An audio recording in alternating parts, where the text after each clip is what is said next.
Welcome to The Terrible Take, a daily segment telling Steeler Nation what's on our minds. I'm Melanie Friedlander. I really wasn't going to talk about quarterbacks this week.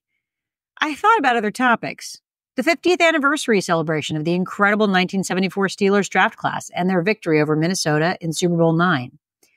Or the extremely encouraging performance of rookie guard Mason McCormick. Sorry, folks. I just can't help myself. This isn't about Justin Fields versus Russell Wilson, though. I wrote a post earlier in the week with my thoughts on that. Instead, I want to talk about the quarterback matchup we will actually see on Sunday night when the Steelers take on the New York Jets. All week long, all I heard was that Mike Tomlin was crazy to start Russell Wilson at quarterback. He's old, he's not mobile, he was awful in Denver with the brilliant offensive mastermind Sean Payton as his head coach, and better receivers than he has on the Steelers roster.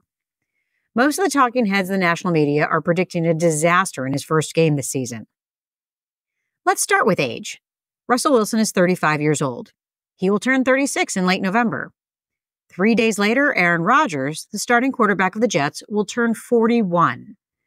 They each have a Super Bowl and many awards along the way, and neither player is who he was at his peak. Let's look at recent past performances.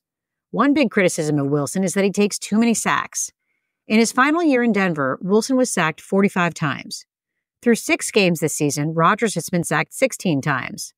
On pace for 45 sacks this season, exactly the same as Wilson. What about passing performance?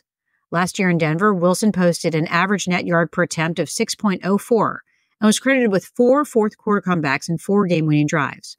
As for Rodgers, so far this season, he has posted an average net yard per attempt of 5.24, even with that 52-yard Hail Mary against the Bills. As for his last complete season in 2022, he logged an average net yard per attempt of 5.95, still below Wilson. So forget all the fancy stats because only winning and scoring matters, right? Last year, Wilson played 15 games and had 26 passing touchdowns and 8 interceptions.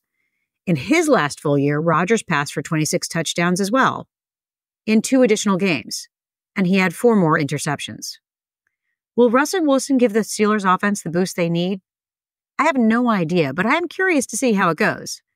And while Aaron Rodgers may be one of the best in the game, he isn't the 4-time league MVP anymore. It might be a more even matchup than the national media wants us to believe. That's my take. You can follow me on Twitter @GirlSurgeon.